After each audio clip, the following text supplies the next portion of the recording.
Hey, it's Stacey, co-founder of Health Coach Institute, and welcome. It is tea time. Got my XOXO mug. So today I thought I would do something a little different on Real Talk. Real Talk is the place where we get to talk about things that most people are afraid to talk about. So I wanted to do something a little bit different today, which was an Ask Me Anything live Q&A. So here I am, and I offer myself. I'm here for you. And I wanted to see just what has been percolating for people.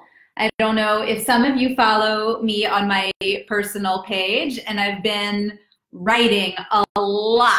Writing is one of those mediums for me that feels like a therapy. It helps me structure my mind. It helps me make sense of everything that's going on in my life. And I'm curious, do you have a practice like that that helps you get centered, balance, make sense of things, organize your thoughts? Do you have a practice like that? For me, it's poetry, journaling.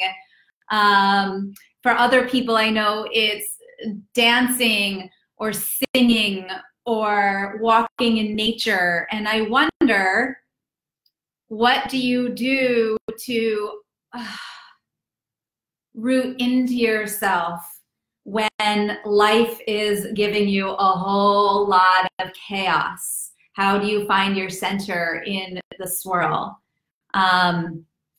So I'm seeing, hey, Angela, hi, Stella. And Teresa's asking, where do you find the time to read or write? And what an excellent question. I think what I've come to realize, Teresa, is life will never offer you the spaciousness that you hope is a promise around the corner. It just never happens. So what I've been doing is making the commitment to bring my journal everywhere I go.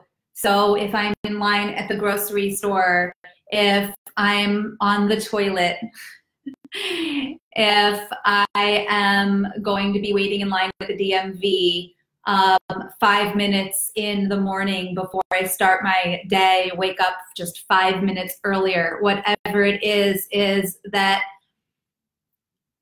you know, I have spent a long time being victimized by circumstances that feel too busy to make time for writing. I'm a parent, I'm a business owner, I'm a speaker, I have a team, and I have a family and friends, and I'm a community member, and we have land, and oh my goodness, there's just so much incoming all the time, and it feels like the trap of if I just get from A to B to C, then there'll be the promised land of spaciousness over there, and I keep trying, and it never happens.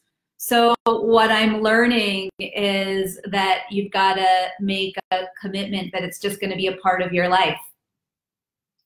Hide in the closet, take it into the bathroom, disappear, like whatever you need to do. And I'll admit that sometimes it's only a couple of minutes, and I do wish that it was more. So I'll be in that question with you, but in the meantime, you choose. It's a choice. You make time for it. Let's see. Elaine has walking and listening to music. Angela is working out in the gym. Excellent. Karen, quiet time and prayer. Lena is walking my dog. Yeah, and Stella, my current job is taking up all my time, but any little minute I have journaling, nature, and painting. And I keep noticing for myself that when I feel the tsunami of overwhelm, anxiety, despair, I'm freaking out, I'm up here a lot, is because I'm not doing my practices.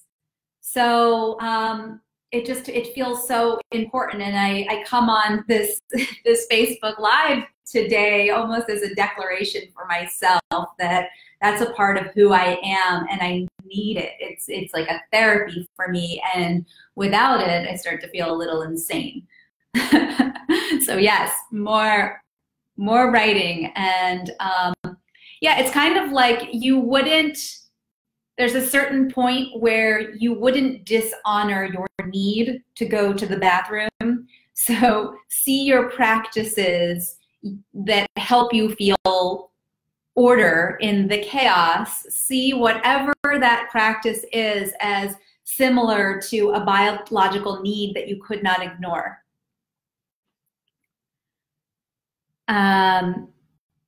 Yeah, Mark says podcasts are great. So what does that do for you, Mark? Is it filling yourself with positivity so that your mind is not consumed by dark thoughts? What do podcasts do for you?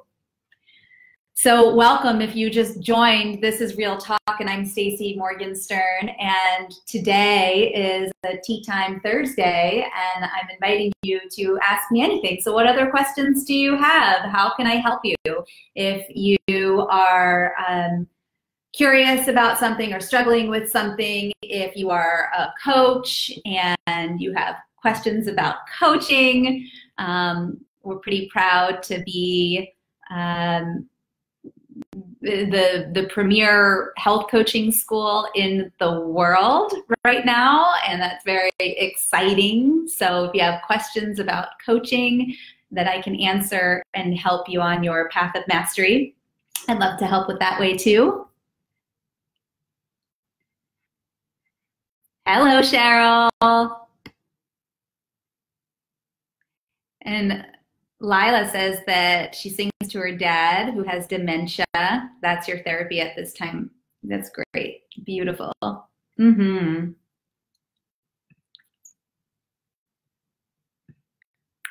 So I wonder right now, I guess I'll pose the question to you all, is would you say that if you were to imagine life as a cycle of death and rebirth, are you on the death side or the rebirth side? Where are you? Go ahead and put in the chat. Are you on the death side or the rebirth, or maybe somewhere in between?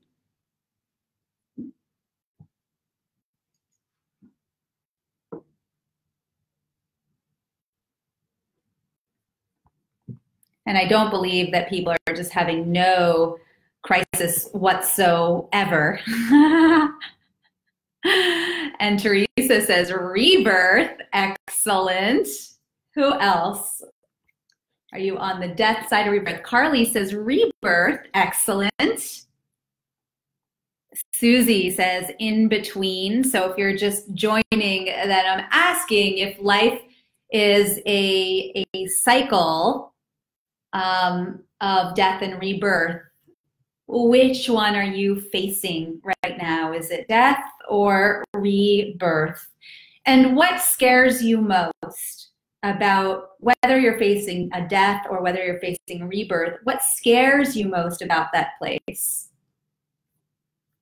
Yeah, I'm seeing rebirth. Mark, no, I'm not referring to reincarnation. I'm just talking about the cycles of life. So we have cycles in our life where we have transition points. So for some people, it might be starting a business. Some people, it might be having a child. It might be the death of a loved one that causes us to question everything and reinvent ourselves. It could be a marriage or a divorce or moving to a different country, that we go through these transformations of letting go and reinventing ourselves. And so I'm just asking that some people are in the place where they're more letting go, and some people are more in the place where they're letting in and rebirthing.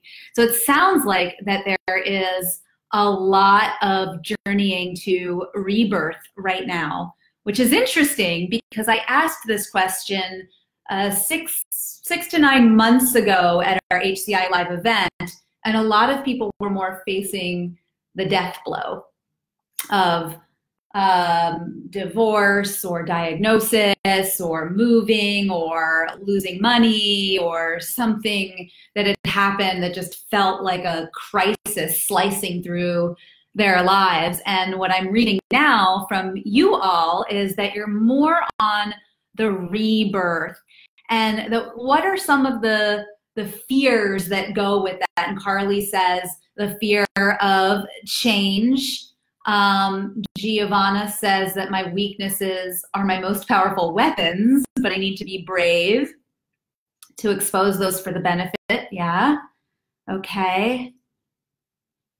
And Melissa saying starting over is exciting, but starting a business, the fear of making 200K or more a year seems far away. So yeah, when we're in that starting phase and where we want to be feels so far away, we can fixate on the gap between, and that's a notice, like the habituated despair pit we can fall into when we fixate on what's lacking, that we can feel attack in our lack.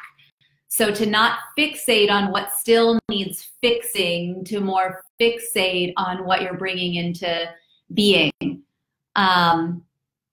So let the fear transform into fuel in that way, if that makes sense. Hi, Patty. Hi, Heidi. Heidi says, I'm off sync again. I'm not on rebirth yet. Maybe next month. Yeah, excellent. Okay, and I see Heidi letting go. And Mark's in the rebirth.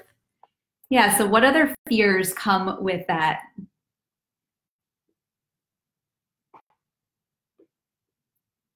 Now here's Susie who says, I want to go to the growth and rebirth.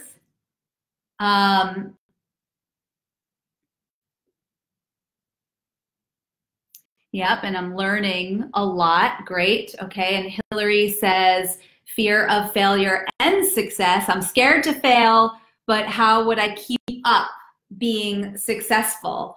Well, isn't that a sort of self-sabotaging thought? Is if I succeed, I'll have to keep up. So there's more relief in failing in a way than succeeding, which is a zero-sum game.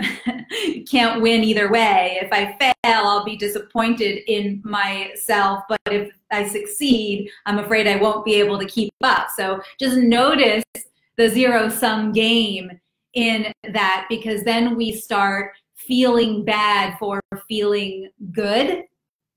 And when we feel bad for feeling good, we start feeling bad again in order to feel better, if that makes sense. And that's not really a good equation. So what if you were to imagine that success as a home zone was easy, instead of assuming that it's going to be no pain, no gain? Not to say that there aren't struggles on the path of success, of course. That's where we develop our resiliency. But what if you could enjoy the ride?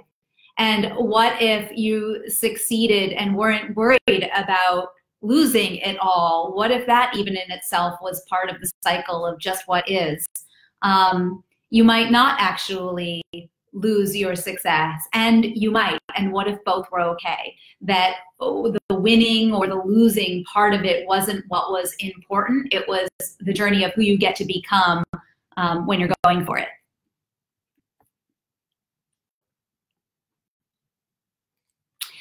Lee says more like reimagined rather than rebirth. I love that, Lee. I'm going to add that to my cycle. I'm working on a sort of metabolic cycle of transformation of what does it look like when we go from crisis to reimagining ourselves. The crisis kind of dismantles what we have known for some period of time to be true. It sort of breaks apart our lives in some way. It's an intervention. It's usually a sign that something is wanting to be changed, because we don't usually intervene on our own behalf until we need to. We might have thoughts of, oh, I should eat better or something like that. But we often don't make real change until there's an intervention, until we're somewhat faced with this has got to change. It can't continue to go on like this. And on the other side of that is reimagining. So I love that of exchanging or being synonymous with rebirth is a reimagining. So I'm curious, what are you reimagining?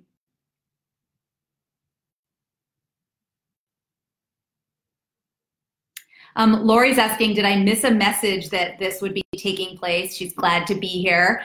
Lori, I don't think you missed a message, but I'll let you know that this Real Talk happens every Thursday at 12 noon Pacific on the Health Coach Institute Facebook page. So you can always find me there. And today is a little different. We're doing this Ask Me Anything Q&A. So I'm curious, how is this format for people? So, because sometimes I come with a topic of what's alive for me, and today I decided to just be an open book and see what wanted to emerge. So if you have questions, you're curious to ask me anything, I want to be an oracle of perspective of what can I share from my heart to yours, given that we are all in this human experience together and just trying to figure it out, right? Yeah. Okay. So what other questions do you have? Thanks, Mark. He says, I think it's cool to have a Q&A.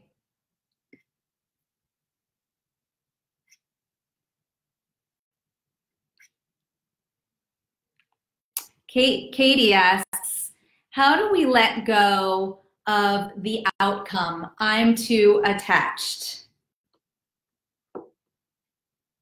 So can you say what the outcome is? If you would be willing to share what it is. I know that might be a vulnerable question. And if you're unwilling, that's okay too. You can just say that it's private.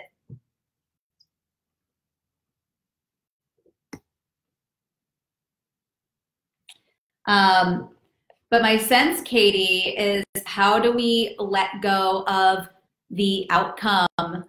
I don't think that we actually have to totally let go of the outcome.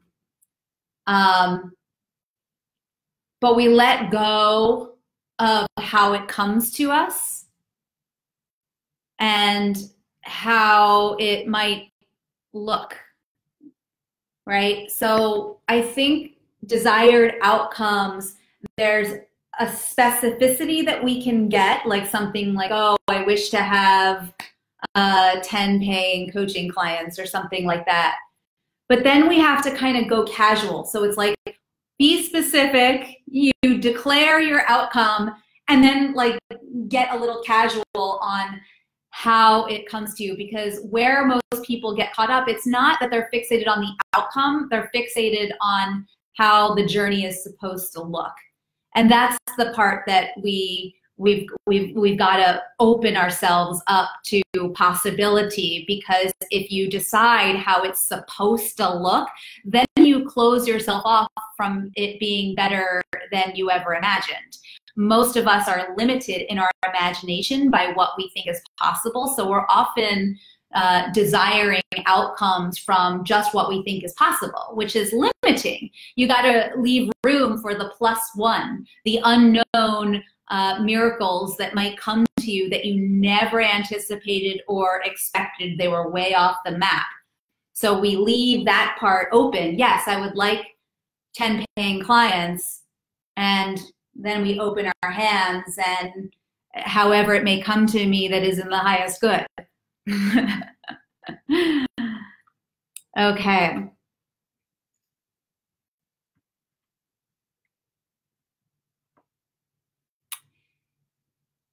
Let's see. Good. I'm glad people are liking the Q&A.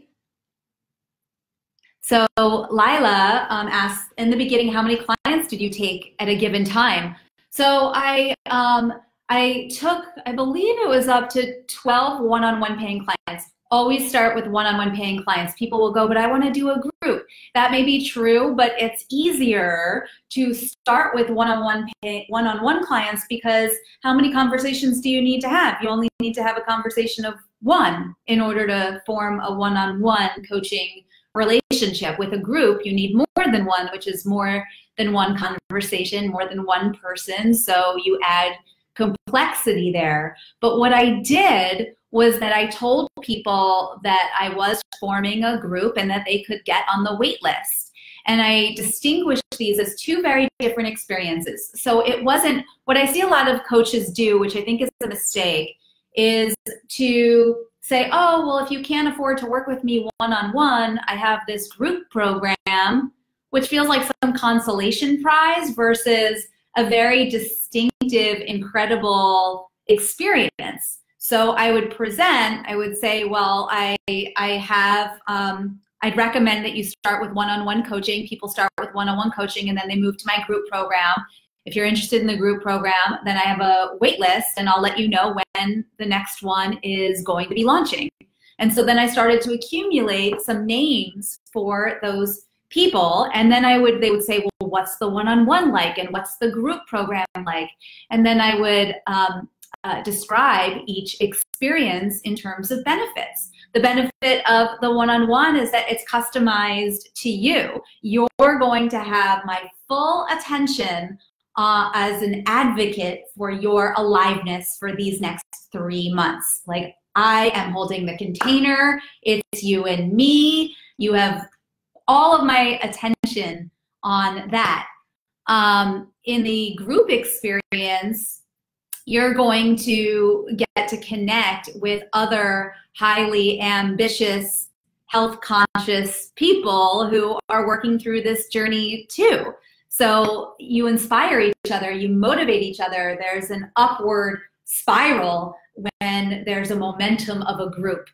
And these are two totally different experiences. And I wonder which one would benefit you most right now.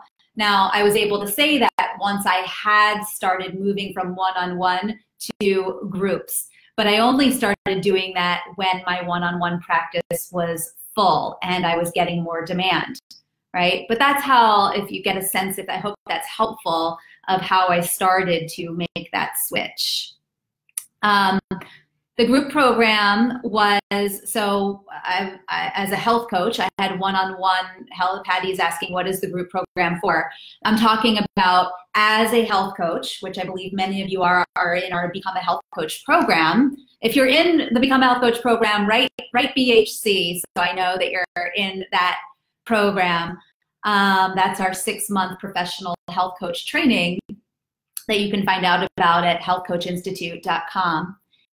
And the group program was if you wanted to lead a group of people through a health coaching group program. What I did in my own private practice was I had my one-on-one clients, and then I offered a 8-week yoga and nutrition program. And this was for women who were local. We got together in person and we did about 45 minutes of yoga. Sometimes I brought in outside teachers, and eventually I became a yoga teacher myself and taught that part, followed by about an hour and 15 minutes of teaching, interaction, coaching exercises, transformational exercises, working with food, working with body image, working with forgiveness. So this is the group program I'm talking about. Oh, good. I see a lot of BHC people and some mastery people, which is our graduate program after Become a Health Coach. And Patty says, oh, I get it. Great. Okay. So Jamie is saying, I'm struggling with my own mind blocks, feeling so behind, which leads to my own self-doubt. I know I can help people, but I'm not very good at helping myself get there. Anyone need a client? Jamie, thank you so much for asking. And I'm sure that there are many people who would love to help you. We also have, if our team could post the All-Stars page where we match you with one of our graduates. If you're looking for a health coach or a transformational mindset coach, I'd recommend working with one of our mastery students or grads for sure.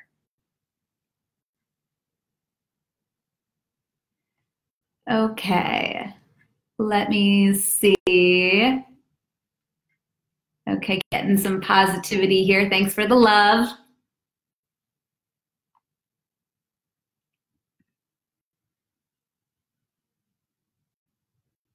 Okay, anybody else? What other questions do we have?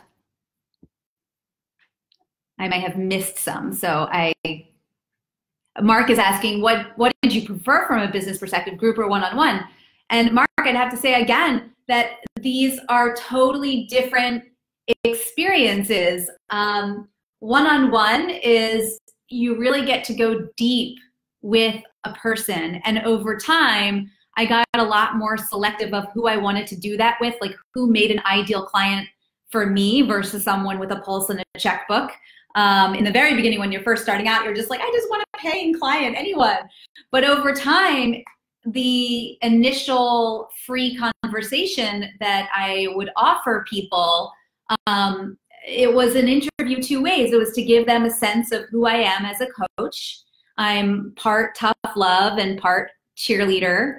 And I want to know, is this person coachable? Are they open to trying new things?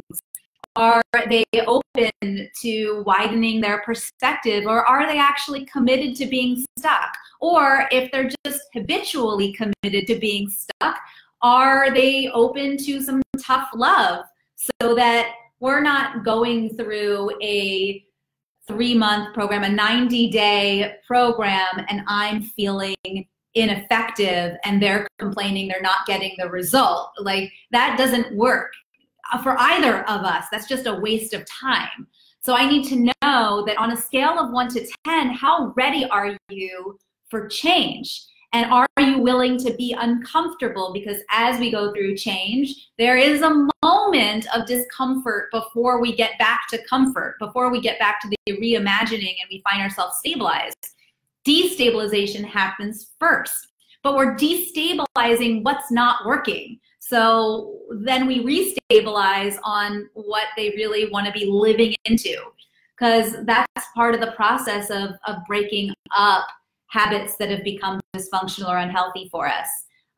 So I want to know, is this person, if I'm going to dedicate my one-on-one time where I'm really with you, then are you ready to, are you an ideal client? Are you ready for that change? And if you are, then wow, it is such an honor and a gift to get to go deep with someone one-on-one in that way. But the group energy, so I'm part introverted, part extroverted, I'm like right on the borderline. And the group energy feeds my extrovert part of myself, where I love to, what's the word? It's kind of like, I believe that to be witnessed is to be loved. And most of us are underappreciated, under-acknowledged, under-witnessed in our lives. And so It's a deep love of mine to create a group container where we can each be witnessed and see each other and learn and grow together. It's a huge passion of mine. I've lived in community for 25 years with friends, co-stewarding land and raising kids with some of my best friends. And so I love what I'd call the group field. I think it can create a lot of growth and transformation and love and sense of belonging and safety. And so I love the group for that aspect as well. And I do think that a group can raise each other pretty high, pretty fast, whereas one-on-one might be a slower process, if that makes sense, but it has a lot of depth. So it kind of just depends. I like both, and I love having a practice, a health coaching practice that can be versatile. Never a dull moment.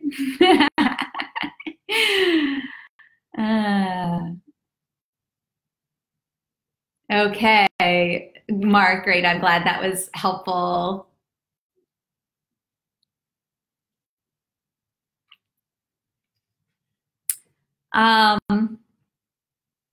Susie, this is a great question. She has a financial question, wants to do mastery, which is our graduate program, versus the reality of money. How do we discern if it's just critter brain or being responsible with spending money you do not yet have? What an excellent question, Susie. I want to honor the courage of this question. Mastery is our 12-month mentorship, and it's not some cheapo program. It is quite an investment. So the question here is, how do you discern if it's just your critter brain or if it's like being irresponsible to make that kind of investment? I'd ask a different question. Instead of there's already this what I sense is a fear and loneliness. The fear is spending money that I don't have yet, and that might be reckless. And then there's a loneliness of, but if I don't do it, I somehow like feel left out and a little bit victimized by circumstances.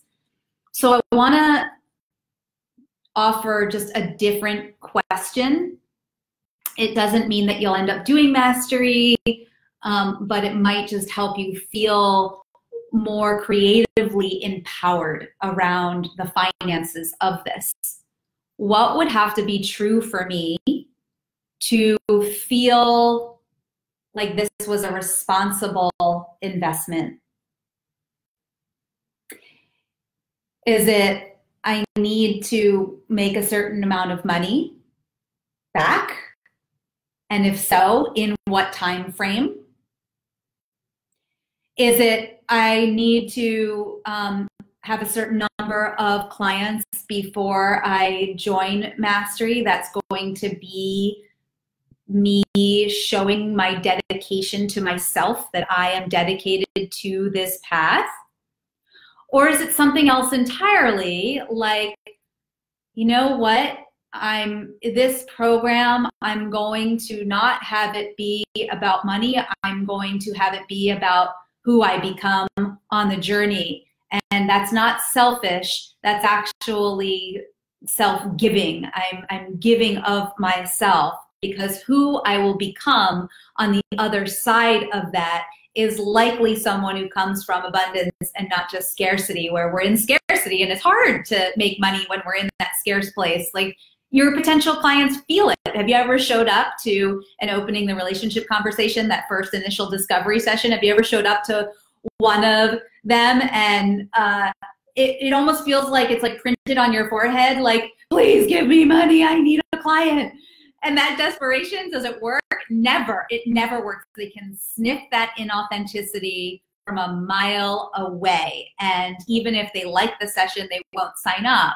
So it is like our own come from, we have to generate the feelings of abundance and feel good now, and have that be the place from which we make our decisions. Now, if this is something that would put undue financial stress on you and your family, like, oh my gosh, if I joined this kind of high-end program and if I don't make X amount of money next month, we're not going to be able to pay our mortgage or the rent or whatever important expenses that you have, then no, then now's probably not a smart time to do that.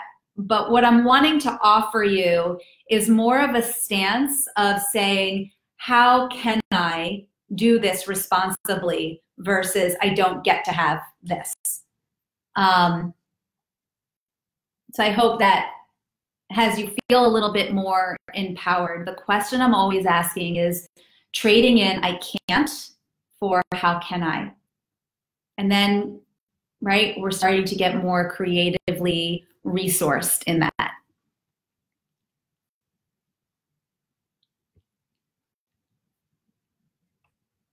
Okay. Oh, these are such great comments. I'm so grateful. And actually, this time has flown by, and I gotta go because Carrie and I are really busy in I don't know what you call it, the creation cave for our upcoming live event, HCI Live, which you can find out about at hcilive.com, and I know our wonderful team will post that in the comments. So we have a live event coming up in just 3 weeks. Oh my God, it's in three and a half weeks in Austin, Texas, November 9th to 11th. That's 3 days of mind-blowing, heart-opening, soul-quenching, incredible coaching. You're going to learn exercises from our mastery training. You're going to participate in skills labs. You'll have opportunities to be coached by me or Carrie on stage, which is really exciting. You get to be in the group field of people who are committed to becoming the best version of themselves. So if you are interested and dedicated to becoming the best version of yourself because this is your one precious life, right? There's no reward for playing the victim. So if that is you, then please join us for this incredible experience. It will change your life. HCI Live. I love you all. Thank you so much for your incredible questions. I hope this was helpful. If it was, please tag someone you know, and I'll see you next week on Real Talk.